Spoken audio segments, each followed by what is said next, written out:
The third episode did a lot to advance the story of this series, and in terms of quality was on par with the premiere, but for some reason I find myself a little conflicted after this episode. Maybe it's because I was hoping for more, or I just found myself in a different headspace while watching this, or because the initial surge of excitement after last week's premiere was worn off by now. But I didn't find myself watching this episode with as much excitement or awe. It's a shorter episode than the two from last week, but it didn't even feel like it for much of the episode. The episode opens up with Sabine training with Huyang, and there wasn't anything spectacular about the movements here, although it was nice to see Huyang in a different role here. I know he said some things in the previous two episodes, but this one really made me notice how Huyang has no filter to what he says.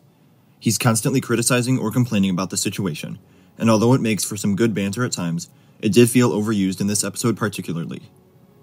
Ahsoka talks to Sabine during this scene about having to open her mind up to the Force, and because of the video I made last week talking about if anyone can use the Force, it instantly reminded me of Kanan trying to train her to use the Darksaber and to open up and feel the Force.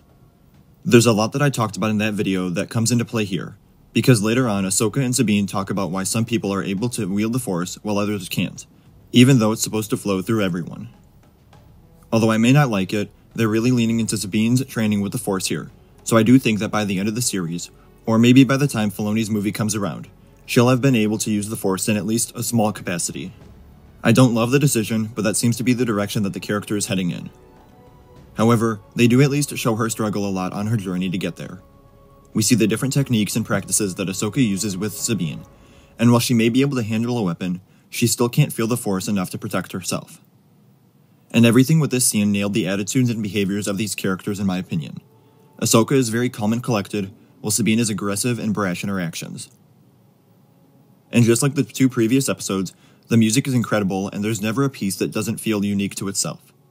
It's such a powerful tool used in storytelling, and it's been fully utilized to its potential here, making the extended action sequences later on more manageable, and just doing a good job of adding emotion and tension to specific scenes.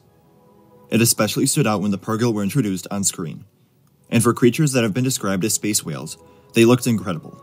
It was amazing seeing them again on screen, completely, rather than just shadows from last episode, or from The Mandalorian Season 3. We spend a bit of time with the New Republic in this episode, and this was probably my favorite but also least favorite aspect of the episode.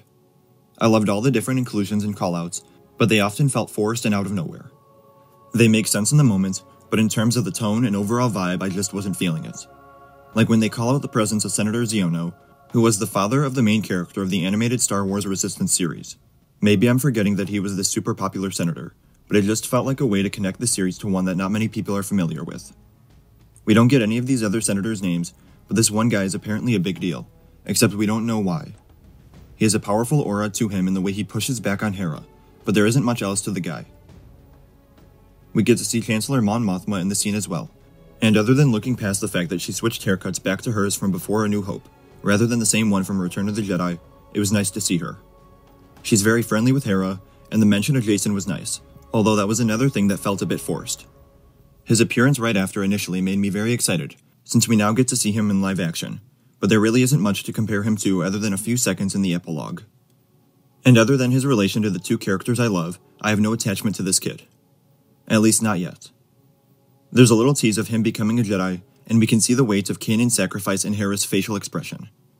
Although she hasn't exactly felt like Hera from the animated series all that much, the acting with her has been amazing, and I appreciate Winstead choosing to make the character her own.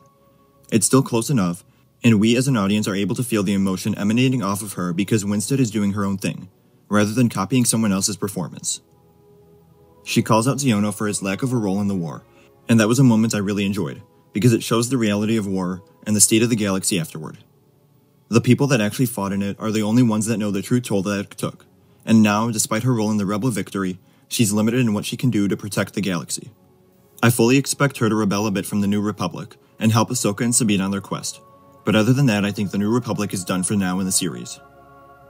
Later on in the episode, Ahsoka and Sabine arrive on Cedos, and I really enjoyed the references and dialogue to the prequels and the Jedi Order of that time. We know Ahsoka's had her fair share of problems with the Jedi, so it's nice to see that she's going against the norms and standards that served them for thousands of years, and now she's trying something new by training Sabine, someone who isn't really exceptionally talented with the Force, to become a Jedi. The scene was also very reminiscent of A New Hope, both with the mystery upon entering the system, with a major enemy superweapon that the audience is aware of but remains a mystery to the character. And then the following action sequence felt very similar to the Falcon escaping the Death Star and Luke shooting down the ties. This was also a good moment as it taught Ahsoka that she needs to learn to trust Sabine too, so now for the first time we really see them work together to survive.